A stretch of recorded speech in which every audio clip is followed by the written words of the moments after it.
Kelk sėdmenis. 16 kortelę. Patogiai įsitaisykime savo laisvoj vietoj, ten, kur aš esu, kur jaučiuosi gerai, ten, kur turiu vietos. Nes dažnai nuo ilgo sėdėjimo, nuo sukeltų pečių sutrumpėja mūsų trapeciniai raumenukai, sutrumpėja mūsų peties lankas, viršutinė dalis.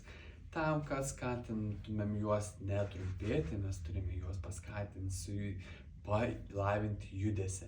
Tai kai sutrumpėja, nukenčia mūsų kaklas, nukenčia mūsų pečiai. Tam, kad nenukentėtumėm, šiandien atliksime judesį, tai laisvai rankose nuleistas į apačią.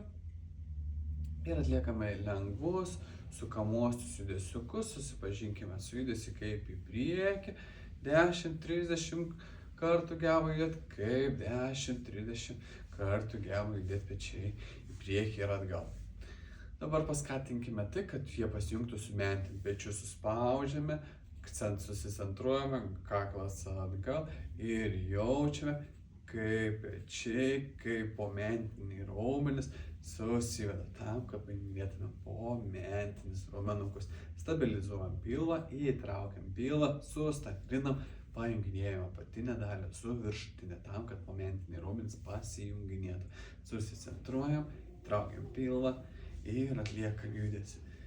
10-30 kartų vieną pusę ir į kitą pusę. Atlikite judesius iki sunkumo, kad prasideda dirba jūsų raumenukai.